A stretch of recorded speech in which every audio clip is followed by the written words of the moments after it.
Photo electric effect की explanation के बाद नेक्स्ट हम इसकी एक्सपेरिमेंटल स्टडी करेंगे।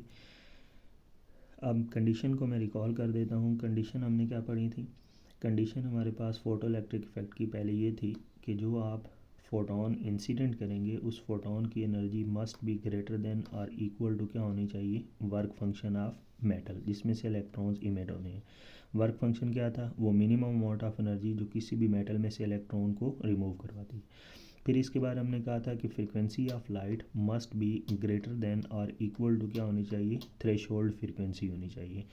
और इसके बाद फिर हमने कहा था कि जो वेवलेंथ ऑफ लाइट है ये मस्ट बी लेस देन और इक्वल टू क्या होनी चाहिए? मिनिमम लिमिट ऑफ क्या होनी चाहिए? वेवलेंथ के इक्वल होनी चाहिए, जिसको हमने थ्रेशोल्ड वेवलेंथ कहा था। तो ये कंडीशंस थी बेसिकली फोटो इलेक्ट्रिक इफेक्ट की। अब एक्सपेरिमेंटल सेटअप जो है ये आपने याद रखना है कि 1900 के अंदर ये इन्फॉर्मेशन अब बुक के अंदर नहीं दी हुई। अब ये जो फेडरल या पंजाब की बुक है उसके अंदर ये नहीं बताया गया कि एक्सपेरिमेंटल स्टडी जो है वो सबसे पहले किसने की थी। ये मैं स्टार्ट में भी बता चुका हूँ कि दो साइंटिस्ट वॉलवॉच और लिनार्ड ने। तो 1900 के अंदर लिनार्ड ने एक्सपेरिमेंटल स्टडी की किसकी? फ़ोटो इलेक्ट्रिक इफेक्ट की। P E mean stands for photo electric और इफेक्ट। तो ये फ़ोटो इलेक्ट्रिक इफेक्ट के लिए स्टैंड करता है। अब इसका एक्सपेरिमेंटल सेटअप क्या था? ये आपके सामने डायग्राम जो है ये बेसिकली इसका एक्सपेरिमेंटल सेटअप है। इसको हम ब्रेक डाउन करते हैं। ये जो आपको रेक्टेंगुलर शेप नज़र आ रही है ये बेसिकली यहाँ पर क्या है? ये इवैक्यूएटेड गिलास ट्यूब है। इवैक्यूएटेड किसको कहा जाता है? खाली को कहा जाता है, मीन इसके अंदर कोई भी एयर ना हो। अब इवैक्यूएटेड गिलास ट्यूब क्यों यूज़ की गई?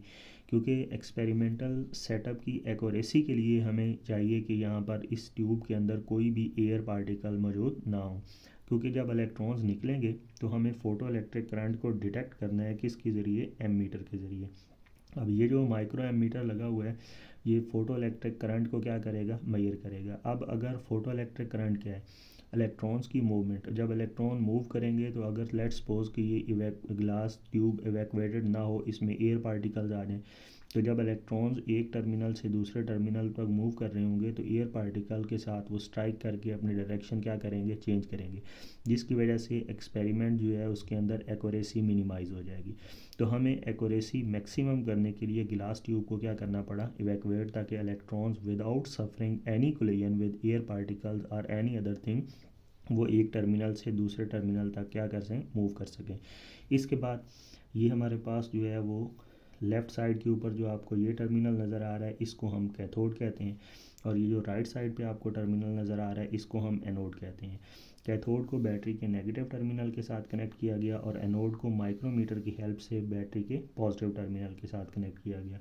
इस कैथोड को हम एक और नाम भी देते हैं। इस कैथोड को हम कहते हैं कि ये हमारे पास इमीटर प्लेट है।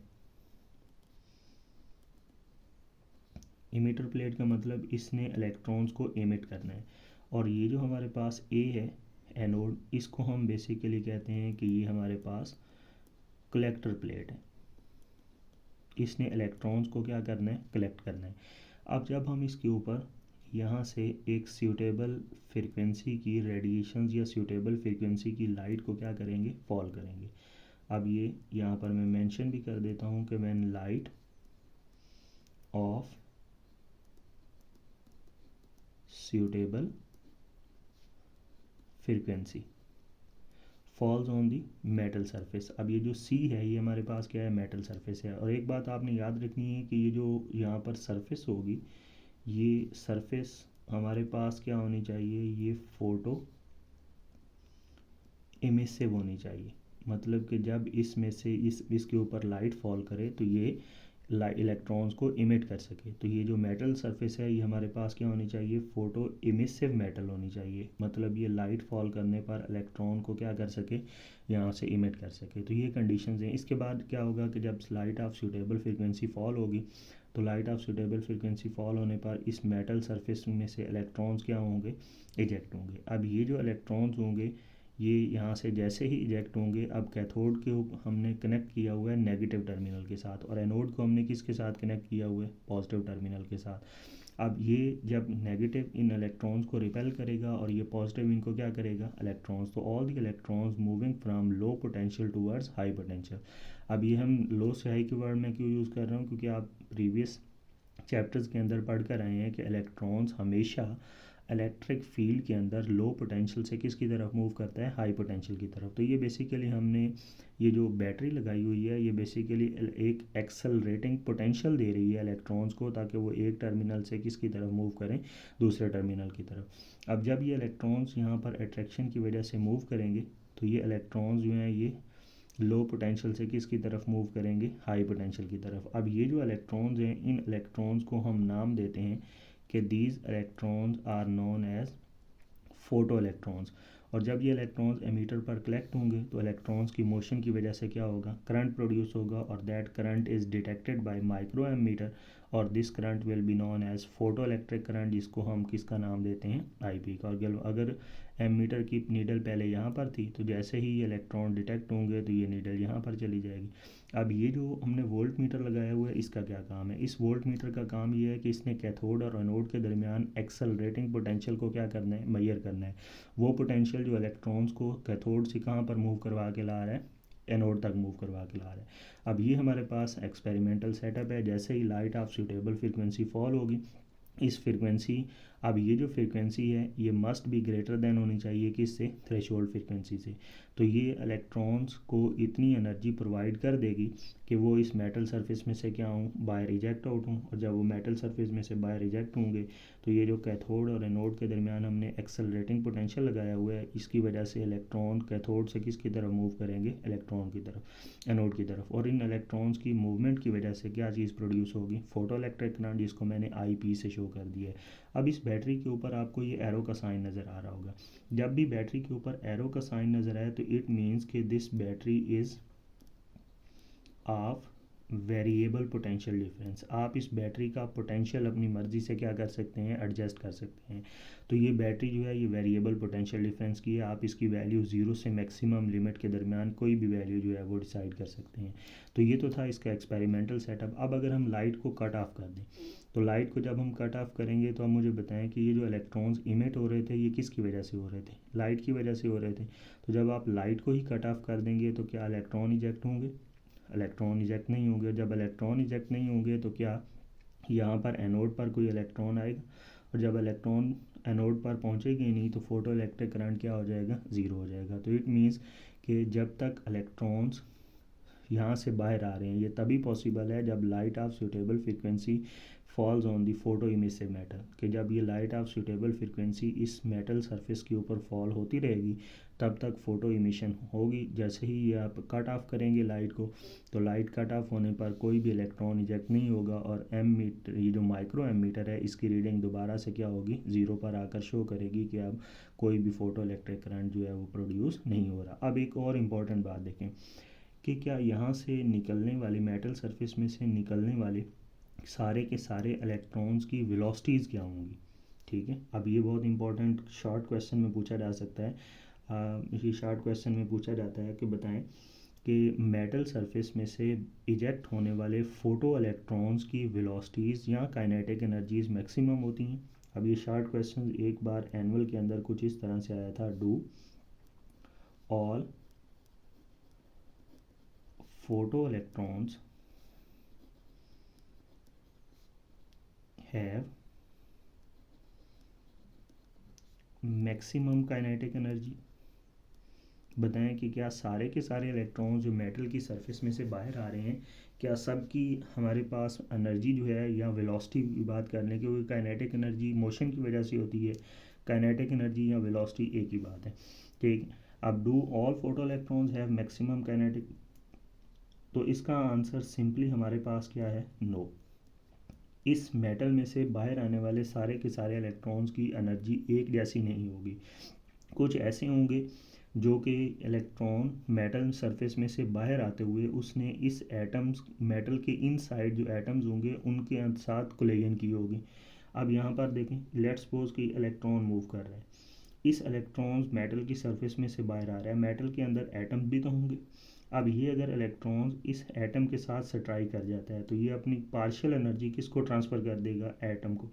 अब ये इसकी एनर्जी कम हो जाएगी। इस तरह से अगर ये सपोज करें बाहर आते हुए किसी और एटम के साथ स्ट्राइक कर जाता है या किसी इलेक्ट्रॉन के साथ स्ट्राइक कर जाता है, तो जैसे जैसे कोलिजन होंगी तो कोलिजन के प्रोसेस की वजह से क्या होगा कि इन इलेक्ट्रॉन्स की एनर्जी जो है वो कम होती जाएगी। तो those electrons which suffer collisions have minimum kinetic energy, और ऐसे इलेक्ट्रॉन्स जिन्होंने मेटल सरफेस में से बाहर आते हुए कोई भी कोलिजन सफ़र नहीं की हुई होगी, that electrons has maximum kinetic energy. अब मिनिमम काइनेटिक एनर्जी का मतलब क्या है? Minimum velocity. और मैक्सिमम काइनेटिक एनर्जी का मतलब क्या है कि मैक्सिमम स्पीड या मैक्सिमम वेलोसिटी। अब अगर क्वेश्चन वेलोसिटी का आ जाए या क्वेश्चन काइनेटिक एनर्जी का आ जाए तो आपने आंसर सिंपली यही देना है कि आपसे अगर पूछा जाए do all photo electrons have maximum kinetic energy, क्या यहाँ से मुझे बताएं। फोटो इलेक्ट्रॉन्स का मतलब यही है कि वैसे इलेक्ट्रॉन जो मेटल सरफेस में से बाहर आ रहे हैं। अब क्या सारे के सारे मेटल सरफेस जो हैं मेटल सरफेस में से बाहर आने वाले इलेक्ट्रॉन्स जो हैं उनकी काइनेटिक एनर्जी मैक्सिमम होगी? तो आपने बताना है कि no, some of electrons when they came out from metal surface suffers collision with atoms of matter। ऐसे हमारे पास इलेक्ट्रॉन्स जो कि मेटल में से बाहर आ रहे होंगे, कुछ इलेक्ट्रॉन्स एटम्स के साथ कोलिजन जो है वो कोलिजन करेंगे और कोलिजन की वजह से उनकी पार्शली एनर्जी जो है वो क्या होगी? वेस्ट हो जाएगी, जिस वजह से उनकी एनर्जी क्या होगी? कम हो जाएगी। अब ऐसा इलेक्ट्रॉन जो कि स्ट्रांगली कोलाइड करके आया होगा उसकी तो पूरी एनर्जी वेस्ट होगी, तो उसकी काइनेटिक एनर्जी या वेलोसिटी क्या हो जाएगी? ज़ीरो हो जाएगी। तो होप सो ये बहुत इंपॉर्टेंट शार्ट क्वेश्चन है बोर्ड के पॉइंट ऑफ व्यू से। तो आपने याद रखना है कि आपने ये याद रखना है कि जितने भी इलेक्ट्रॉन्स इस मेटल सरफेस में से बाहर आते हैं, मैं यहाँ पर मेंशन भी कर देता हूँ कि all photo electrons have different kinetic energies and speed और वेलोसिटीज़। ठीक है। अब इसमें से जितने भी फोटो इलेक्ट्रॉन्स बाहर आ रहे हैं उन सारे के सारे फोटो इलेक्ट्रॉन्स की स्पीड या उनकी काइनेटिक एनर्जीज़ क्या हैं? डिफरेंट है। अब अगर हमें पता लगाना हो कि किन की काइनेटिक एनर्जी मैक्सिमम है या किसकी काइनेटिक एनर्जी मिनिमम है, तो हमें मैक्सिमम काइनेटिक एनर्जी को हम मेजर भी कर सकते हैं। तो नेक्स्ट हमारा काम यही होगा कि हम मैक्सिमम काइनेटिक एनर्जी या फोटो इलेक्ट्रॉन्स को क्या करेंगे? मेजर करेंगे। इसको मैं एक बार जल्दी से रिपीट कर देता हूँ। एक्सपेरिमेंटल सेटअप में यहाँ पर हमने इवैक्यूएटेड गिलास ट्यूब यूज़ की। क्यों की इवैक्यूएटेड गिलास ट्यूब? क्योंकि हमें एक्यूरेसी ज़्यादा चाहिए। अगर यहाँ पर गिलास ट्यूब इवैक्यूएटेड नहीं होगी तो उसमें एयर पार्टिकल्स होंगे, तो इलेक्ट्रॉन्स एयर पार्टिकल के साथ कोलाइड करेंगे तो एनोड तक वो नहीं पहुँचेंगे, और अगर एनोड तक नहीं पहुँचेंगे तो फिर फोटो इलेक्ट्रिक करंट सही से डिटेक्ट नहीं होगा। और यहाँ पर माइक्रो एमीटर क्यों यूज़ किया है? ताकि हम फोटो इलेक्ट्रिक करंट को क्या कर सकें? डिटेक्ट कर सकें। तो ये एज अ डिटेक्टर जो है यहाँ पर रोल प्ले करेगा। इसके बाद ये हमारे पास कैथोड जो है, इसकी प्रॉपर्टी क्या होनी चाहिए कि कैथोड जो है ये इमेटर प्लेट के तौर पर यूज़ होगा और ये एक फ़ोटो इमिसिव मेटल होगी, ऐसी मेटल जो कि लाइट के फॉल होने पर क्या करेगी? इलेक्ट्रॉन्स को इमिट करेगी। और एनोड पॉजिटिव पोटेंशियल पर होगा और इनके दरमियान हमने एक वेरिएबल पोटेंशियल डिफरेंस सोर्स लगाया हुआ है जिसका काम ये होगा कि उसने कैथोड में से इमिट होने वाले इलेक्ट्रॉन्स को कहाँ तक पहुँचाना है? एनोड तक पहुँचाना है। हाँ, अगर हम इस पोटेंशियल सोर्स को हटा भी दें और इसको डायरेक्ट एक दूसरे के साथ कनेक्ट कर दें तो तब भी इलेक्ट्रॉन्स कैथोड से एनोड तक रीच कर जाएंगे। वो इलेक्ट्रॉन जिनकी काइनेटिक एनर्जी क्या होगी? मैक्सिमम होगी, तो तब भी फोटो इलेक्ट्रिक करंट प्रोड्यूस हो सकता है। ठीक है, लेकिन हमें यहाँ पर क्विक रिस्पांस के लिए चाहिए होता है कि हम वेरिएबल पोटेंशियल डिफरेंस यहाँ पर अप्लाई कर दें। अच्छा, इसमें एक और इम्पॉर्टेंट बात मुझे याद आ गई। वो इम्पॉर्टेंट बात ये है कि अब ये लाइट के फॉल होने के कितनी देर के बाद यहाँ से फ़ोटो इलेक्ट्रिक इफ़ेक्ट स्टार्ट होगा। तो आपने याद रखना है कि ये जो फ़ोटो इलेक्ट्रिक इफ़ेक्ट है ये एक इंस्टेंट प्रोसेस है। ये हमारे पास क्या है? ये एक इंस्टेंट प्रोसेस है। इंस्टेंट प्रोसेस का मतलब ये है नो टाइम गैप। जैसे ही लाइट आप फॉल करेंगे फ़ौरन इलेक्ट्रॉन्स इमिट होना शुरू हो जाएंगे। तो ये एक photo electric effect is a instant process. कि ये हमारे पास क्या है? ये एक इंस्टेंट प्रोसेस है। जैसे ही आपने लाइट को फॉल किया फ़ौरन हमारे पास इलेक्ट्रॉन्स इमिट होना शुरू होंगे। There will be no time gap between fall of light and emission of electron from metal surface. अब हम फाइंड करना चाहते हैं maximum kinetic energy of electron या स्टॉपिंग पोटेंशियल। अब स्टॉपिंग पोटेंशियल जैसे कि नाम से ज़ाहिर है कि ये स्टॉप करने वाला पोटेंशियल है। किसको स्टॉप करेगा? जो यहाँ से इमीटर में से इलेक्ट्रॉन्स जो हैं वो एस्केप आउट हो रहे थे। अब यहाँ पे हम एक्सपेरिमेंटल सेटअप को मैं दोबारा से ज़रा एलेबोरेट कर देता हूँ कि ये इवैक्यूएटेड गिलास ट्यूब थी जिसके अंदर 2 इलेक्ट्रोड्स लगे हुए थे। एक को हमने कैथोड कहा था और दूसरे को हमने नाम दिया था एनोड का। कैथोड को हमने नेगेटिव के साथ कनेक्ट किया था, एनोड को हमने पॉजिटिव के साथ कनेक्ट किया था। फिर हमने जब यहाँ से लाइट ऑफ सूटेबल फ्रीक्वेंसी इसके ऊपर फॉल की तो इस लाइट के अंदर जो फोटोन थे वो इस फोटो इमिसिव मेटल के इलेक्ट्रॉन्स एब्जॉर्ब करते हैं और एज अ रिज़ल्ट क्या होता है कि यहाँ से इलेक्ट्रॉन्स जो हैं वो इमिट होना शुरू हो जाते हैं। और ये जो इलेक्ट्रॉन्स थे यहाँ पे कैथोड ने रिपेल करता था और एनोड क्या करता था? अट्रैक्ट। और ये कैथोड से एनोड की तरफ मूव करके यहाँ पर माइक्रो एमीटर के ऊपर फोटो इलेक्ट्रिक करंट को शो करते थे। अब हमें इन इलेक्ट्रॉन्स की maximum kinetic energy find out करनी है। तो अब इन काइनेटिक एनर्जी को फाइंड आउट करने के लिए हमें क्या करना होगा? अब देखें, हमने कहा था कि यहाँ से इमिट होने वाले इलेक्ट्रॉन्स की काइनेटिक एनर्जीज डिफरेंट होंगी। अब अगर सपोज़ करें हम एनोड को पॉजिटिव ही रखते हैं और कैथोड को हम नेगेटिव रखते हैं, तो मुझे बताएं तो क्या कोई ऐसा इलेक्ट्रॉन्स होगा जो यहाँ पर स्टॉप होगा? नहीं। एनोड अगर पॉजिटिव है तो एनोड सारे इलेक्ट्रॉन्स को क्या कर लेगा? अट्रैक्ट कर लेगा। इवन वो इलेक्ट्रॉन जिनकी एनर्जी ज़ीरो भी है वो भी इस एनोड की अट्रैक्शन की वजह से यहाँ से मूव करके क्या होंगे? एनोड तक पहुँच जाएंगे। अब हमें चाहिए सिर्फ मैक्सिमम काइनेटिक एनर्जी वाले इलेक्ट्रॉन्स। तो उसके लिए हमें क्या करना होगा? हमें इस एनोड की अट्रैक्शन को ख़त्म करना होगा। तो उसके लिए हम क्या करते हैं? उसके लिए हम मैक्सिमम काइनेटिक एनर्जी को फाइंड आउट करने के लिए हम यहाँ पर बैटरी के टर्मिनल को, बैटरी के पोटेंशियल को क्या कर देते हैं? रिवर्स कर देते हैं। तो आपने याद रखना है सबसे पहला काम हमने क्या किया कि मैक्सिमम काइनेटिक एनर्जी को मेजर करने के लिए हमने ये जो बैटरी थी इसका जो पोटेंशियल है वो हमने रिवर्स कर देना है। तो हम यहाँ पर क्या करेंगे कि रिवर्स पोटेंशियल अप्लाई करेंगे। अब इस रिवर्स पोटेंशियल से के अप्लाई होने से क्या होगा? अब एनोड के ऊपर कौन सा चार्ज आ जाएगा? नेगेटिव। और कैथोड पर कौन सा चार्ज आ जाएगा? पॉजिटिव। अब क्या होगा कि ये इलेक्ट्रॉन जब यहाँ से मूव करते हुए किसकी तरफ जाएंगे? एनोड की तरफ जाएंगे। तो अब ये जो एनोड होगा ये नेगेटिव चार्ज है, तो नेगेटिव नेगेटिव को क्या करेगा? रिपेल करेगा। तो अब आपने इस इलेक्ट्रॉन्स के सामने एक हर्डल प्लेस कर दी है। अब ये यहाँ पर रीच आउट नहीं कर सकेंगे। सिर्फ वही इलेक्ट्रॉन एनोड तक पहुँचेंगे जिनकी एनर्जी क्या होगी? इस एनोड के पोटेंशियल से क्या होगी? ग्रेटर होगी। इसकी एग्जांपल मैं इस तरह से जो है वो आपको देता हूँ। सपोज़ करें कि ये एक रोड है। अब ये आपने एक टारगेट सेट किया हुआ है कि यहाँ पर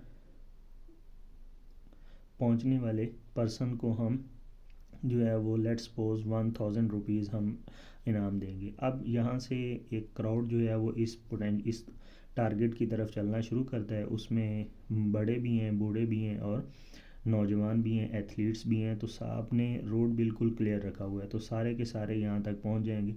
लेकिन अगर आप क्या करते हैं, अगर आप इस स्टेप 1 के अंदर यहाँ पर एक छोटी सी हर्डल लगा देते हैं तो अब क्या होगा? चाइल्ड इस हर्डल को क्रॉस नहीं कर सकेंगे तो बच्चे यहाँ पर स्टॉप हो जाएंगे। इसके बाद आप इससे थोड़ी सी और बड़ी हर्डल यहाँ पर प्लेस कर दें तो अब क्या होगा कि जो बुज़ुर्ग होंगे, मतलब जो उम्र रसीदा लोग होंगे, वो यहाँ पर स्टॉप हो जाएंगे।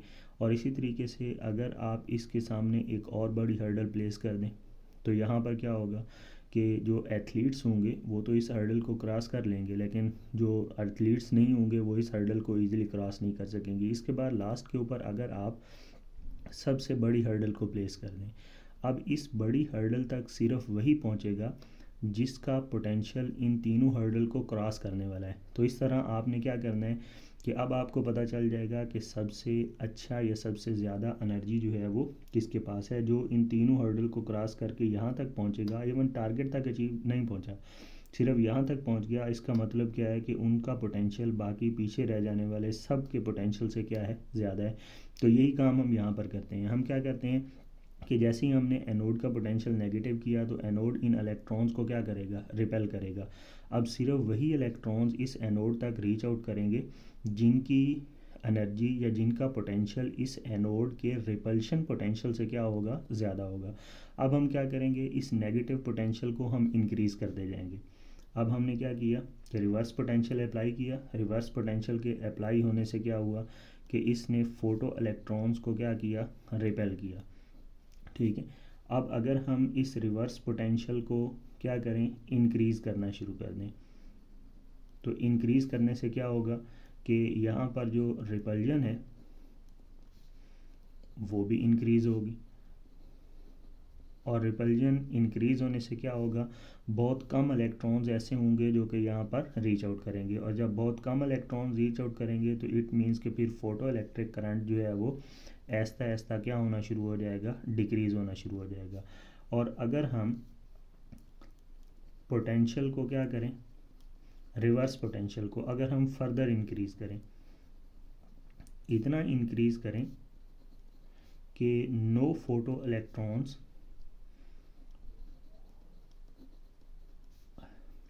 और रीचेज एट एनोड ए, कि कोई भी इलेक्ट्रॉन एनोड तक रीच ना करे और इस पर फोटो इलेक्ट्रिक करंट क्या हो जाए, ज़ीरो हो जाए, तो फिर हम ऐसे पोटेंशियल को, ये मैं यहाँ पर v लिख देता हूँ, फर्दर इंक्रीज इन v, तो फिर हम ऐसे पोटेंशियल को शो करते हैं किससे, v नॉट से, और इस v नॉट को हम नाम देते हैं किस चीज़ का, स्टॉपिंग पोटेंशियल का। अब आपको समझ आ गई होगी कि स्टॉपिंग पोटेंशियल क्या है, द नेगेटिव या the reverse potential at which photo electric current will become zero, कि ऐसा हमारे पास जो है वो नेगेटिव करंट या ऐसा हमारे पास नेगेटिव पोटेंशियल जिसके ऊपर फोटो इलेक्ट्रिक करंट ज़ीरो हो जाएगा, तो ऐसे पोटेंशियल को हम नाम देंगे किस चीज़ का, फोटो पोटेंशियल का। और इस पोटेंशियल के ऊपर जो इलेक्ट्रॉन्स होंगे, उन इलेक्ट्रॉन्स की जो एनर्जी होगी एट दिस पोटेंशियल, उन इलेक्ट्रॉन्स की एनर्जी को हम नाम देंगे किस चीज़ का, मैक्सिमम काइनेटिक एनर्जी का। जैसे यहाँ पर देखें, आपने पहले पोटेंशियल इतना रखा, उसमें से थोड़े इलेक्ट्रॉन्स यहाँ पर स्टॉप हो गए, बाकी इसको क्रॉस करके यहाँ पर आ गए। आपने पोटेंशियल और बढ़ाया तो कुछ इलेक्ट्रॉन्स इसको भी क्रॉस कर गए, फिर आपने पोटेंशियल और इंक्रीज़ किया तो कुछ इलेक्ट्रॉन्स इसको भी क्रॉस करके यहाँ पर पहुँच गए। अब ये वो पोटेंशियल है जिसको कोई भी इलेक्ट्रॉन क्रॉस नहीं कर सका, तो फिर इस पोटेंशियल को हमने कहा कि this potential will be known as stopping potential. और यहाँ तक पहुँचने वाले इलेक्ट्रॉन्स की जो एनर्जी है इस पोटेंशियल के ऊपर जिसने इसको स्टॉप किया है, तो यहाँ तक पहुँचने वाले इलेक्ट्रॉन्स की जो एनर्जी है उसको हम कहेंगे कि these electrons have maximum kinetic energy, these electrons have maximum kinetic energy. और इस मैक्सिमम काइनेटिक एनर्जी को अगर हम फाइंड आउट करना चाहते हैं तो इसको फाइंड आउट करने का हमारे पास एक ही फार्मूला है, काइनेटिक एनर्जी का फार्मूला हमारे पास होता है Q/V। ठीक है, अब हम यहाँ पर अगर वैल्यू पुट कर दें तो kinetic energy, maximum kinetic energy के ऊपर जो पोटेंशियल है वो कौन सा पोटेंशियल है, स्टॉपिंग पोटेंशियल। और ये चार्ज हमारे पास कौन सा है, इलेक्ट्रॉन के चार्ज के इक्वल E हो जाएगा, और ये हमारे पास V नॉट। तो अब यहाँ से ये हमारे पास फार्मूला आ गया maximum kinetic energy of electrons का। और यही इक्वेशन एक बार एंट्री टेस्ट के एग्ज़ाम के अंदर भी आ चुकी है। वो आपसे पूछता है कि which one of the following equation shows the stopping potential. तो आपने याद रखना है कि kinetic energy maximum is equal to E V naught का सिंबल होना चाहिए, वी नॉट इज शोन है स्टॉपिंग पोटेंशियल। अब ये हमारे पास इक्वेशन बताएगी कि कौन से इलेक्ट्रॉन्स हैं जिसका पोटेंशियल हमारे पास क्या होगा, वो स्टॉपिंग पोटेंशियल के ऊपर ऐसे इलेक्ट्रॉन्स जो कि इस एनोड तक रीच कर जाएंगे, उनकी एनर्जी हमारे पास कौन सी एनर्जी होगी, मैक्सिमम काइनेटिक एनर्जी होगी। तो इस तरह से हम मैक्सिमम काइनेटिक एनर्जी या स्टॉपिंग पोटेंशियल की वैल्यू को ईजिली क्या कर सकते हैं, मेजर कर सकते हैं। अब यहाँ से आपको एक और बात समझ आ गई होगी कि ये जो मैक्सिमम काइनेटिक एनर्जी है इसका स्टॉपिंग पोटेंशियल के साथ कौन सा रिलेशन है, ये डायरेक्ट रिलेशन है। Maximum kinetic energy is directly proportional to क्या होगा, स्टॉपिंग पोटेंशियल। अब ये मैं MCQs के लिए कुछ पॉइंट्स यहाँ पर डिस्कस करूँगा कि maximum kinetic energy is directly proportional to क्या होगा, स्टॉपिंग पोटेंशियल। जितना आप स्टॉपिंग पोटेंशियल इंक्रीज़ करते जाएंगे उतना हमारे पास maximum kinetic energy of material भी क्या होगी, ज़्यादा होगी। जिस मेटल का स्टॉपिंग पोटेंशियल ज़्यादा होगा उसकी मैक्सिमम काइनेटिक एनर्जी भी क्या होगी, ज़्यादा होगी। जिसका स्टॉपिंग पोटेंशियल कम होगा उसकी मैक्सिमम काइनेटिक एनर्जी भी हमारे पास क्या होगी, वो कम होगी। ये बात आपने याद रखनी है कि मैक्सिमम काइनेटिक एनर्जी जो है वो स्टॉपिंग पोटेंशियल के साथ कौन से रिलेशन में है, डायरेक्ट रिलेशन में। फिर अगर मैं आपसे पूछना चाहूँ कि स्टॉपिंग पोटेंशियल डिपेंड किस पर करता है, अब ये जो स्टॉपिंग पोटेंशियल है हमें इसकी डिपेंडेंस चाहिए। तो stopping potential depends on the 3 factors. First factor, अगर हम फोटोन की बात करें तो ये फोटोन की एनर्जी, ये फोटोन की फ्रीक्वेंसी, ये फोटोन के मोमेंटम और ये उस फोटोन की वेवलेंथ पर डिपेंड करता है। ये मैं एंटी टेस्ट के पॉइंट्स को डिस्कस कर रहा हूँ। ये second, stopping potential depends on, अगर हम मेटल के केस के अंदर देखें कि जो आपने मेटल यहाँ पर यूज़ की हुई है, अगर आप उस मेटल के केस के अंदर देखेंगे तो मेटल के केस के अंदर जो स्टॉपिंग पोटेंशियल है ये डिपेंड करता है मेटल के वर्क फंक्शन के ऊपर, ठीक है। और इसके बाद नेक्स्ट हमारे पास जो है वो थ्रेशोल्ड फ्रीक्वेंसी ऑफ मेटल के ऊपर डिपेंड करता है। और इसी तरह से थ्रेशोल्ड फ्रीक्वेंसी से रिलेटेड जो वेवलेंथ है उसको हम थ्रेशोल्ड वेवलेंथ कहते हैं, तो ये इस पर डिपेंड करता है। तो नंबर 3 पर अगर हम फोटो इलेक्ट्रॉन्स पर देखें तो ये फोटो इलेक्ट्रॉन्स के केस के अंदर ये maximum kinetic energy of photo electrons, तो ये मैंने तीनों के केसेस के आपके साथ डिस्कस कर दिए हैं कि स्टॉपिंग पोटेंशियल जो है अगर फोटॉन्स के केस में देखें, energy of photon, frequency of photon, momentum of photon और वेवलेंथ ऑफ फोटॉन। और अगर आप मेटल के केस में देखें तो मेटल के केस में स्टॉपिंग पोटेंशियल जो है वो वर्क फंक्शन और इसकी थ्रेशोल्ड फ्रीक्वेंसी और थ्रेशोल्ड वेवलेंथ पर डिपेंड करता है, ठीक है। इसके बाद अगर मैं यहाँ पर रिलेशंस भी डिस्क्राइब कर देता हूँ, अगर आप देखें एनर्जी ऑफ, ये स्टॉपिंग पोटेंशियल जो है वो एनर्जी ऑफ फोटॉन के केस में देखें तो इसका इन सब क्वांटिटीज़ के साथ कौन सा रिलेशन है, डायरेक्ट रिलेशन है। इनके साथ हमारे पास जो है वो फोटॉन की जितनी भी क्वांटिटीज़ हैं स्टॉपिंग पोटेंशियल का इसके साथ कौन सा रिलेशन है, डायरेक्ट रिलेशन। मीन अगर आप एनर्जी ऑफ फोटॉन इंक्रीज़ करेंगे स्टॉपिंग पोटेंशियल इंक्रीज़ कर जाएगा, फ्रीक्वेंसी ऑफ फोटॉन इंक्रीज़ करेंगे स्टॉपिंग पोटेंशियल इंक्रीज़ कर जाएगा, मोमेंटम इंक्रीज़ करेंगे तो स्टॉपिंग पोटेंशियल क्या हो जाएगा, ये इंक्रीज़ हो जाएगा। लेकिन ये जो वेवलेंथ है इस वेवलेंथ के साथ हमारे पास जो है वो इसका इनवर्स रिलेशन है, because frequency is inversely proportional to wavelength, ये तो आपको याद है ना। तो अगर आप वेवलेंथ को इंक्रीज़ करेंगे तो स्टॉपिंग पोटेंशियल की वैल्यू क्या होगी, ये डिक्रीज़ हो जाएगी। इसके बाद एक और इम्पॉर्टेंट बात जो है वो स्टॉपिंग पोटेंशियल को हम V0 से शो करते हैं। तो स्टॉपिंग पोटेंशियल का वर्क फंक्शन ऑफ मेटल के साथ कौन सा रिलेशन है, इनवर्स रिलेशन है। इस इक्वेशन को आप याद रख लें, ये जब हम आइंस्टाइंस की फोटो इलेक्ट्रिक इफेक्ट की इक्वेशंस को डिस्क्राइब करेंगे तो उसमें मैं इस बात को एलेबोरेट कर दूंगा कि इसमें हमारे पास वर्क फंक्शन के साथ इसका इनवर्स रिलेशन कैसे है। तो ये तो थी हमारे पास जो है वो मैक्सिमम काइनेटिक एनर्जी या फोटो इलेक्ट्रॉन्स को मेजर करने का स्टेप। अब मैं इसको दोबारा रिपीट कर देता हूँ। सबसे पहला काम आपने क्या करना है, maximum kinetic energy of photo electrons के लिए आपने रिवर्स पोटेंशियल अप्लाई करना है। रिवर्स पोटेंशियल क्या होगा, क्योंकि अगर आप रिवर्स पोटेंशियल अप्लाई नहीं करते तो क्या होगा कि मिनिमम और मैक्सिमम दोनों एनर्जी वाले इलेक्ट्रॉन्स जो हैं वो एनोड तक रीच कर जाएंगे, बिकॉज पहले एनोड क्या था, पॉजिटिव पोटेंशियल रखता था। तो अब ये पॉजिटिव इन इलेक्ट्रॉन्स को अट्रैक्ट करता था, तो इसमें लो एनर्जी वाले मैक्सिमम एनर्जी दोनों इलेक्ट्रॉन्स ईजिली यहाँ पर रीच कर जाते थे। तो अगर हमें मैक्सिमम काइनेटिक एनर्जी को मेजर करना है तो उसके लिए हमें पोटेंशियल को यहाँ पर रिवर्स करना पड़ेगा, हमें यहाँ पर स्टॉपिंग पोटेंशियल अप्लाई करना पड़ेगा। तो हमने पोटेंशियल को रिवर्स किया और इस रिवर्स पोटेंशियल ने इलेक्ट्रॉन्स को क्या किया, रिपेल किया। हम इस रिवर्स पोटेंशियल को, क्योंकि ये वेरिएबल पोटेंशियल सोर्स है, जैसे जैसे आप इस रिवर्स पोटेंशियल को इंक्रीज़ करते जाएंगे यहाँ से रिपल्जन क्या होगी, इंक्रीज़ होती जाएगी। ये एग्जांपल आपने माइंड में रखनी है। अब रिपल्जन जैसे जैसे इंक्रीज़ होगी तो ये जो माइक्रो एमीटर लगा हुआ है इसकी रीडिंग भी क्या होना शुरू हो जाएगी, कम। तो फोटो इलेक्ट्रिक करंट डिक्रीज़ हो जाएगा। अगर आप इस इस पोटेंशियल को, इस नेगेटिव पोटेंशियल को या रिवर्स पोटेंशियल को इतना इंक्रीज़ कर दें कि यहाँ पर माइक्रोमीटर के ऊपर फोटो इलेक्ट्रिक करंट की वैल्यू क्या हो जाए, ज़ीरो हो जाए, तो तब यहाँ पर वोल्ट मीटर के ऊपर शो होने वाला जो पोटेंशियल होगा, that potential will be known as stopping potential, जिसको हम वी नॉट से शो करेंगे। ठीक है, तो हमने याद रखना है कि स्टॉपिंग पोटेंशियल वो रिवर्स पोटेंशियल होता है जिसके ऊपर फोटो इलेक्ट्रिक करंट की वैल्यू क्या होती है, ज़ीरो हो जाती है। अब अगर हमें इस पोटेंशियल के ऊपर यहाँ तक पहुँचने वाले जो इलेक्ट्रॉन्स होंगे, उन इलेक्ट्रॉन्स की एनर्जी क्या होगी, मैक्सिमम होगी।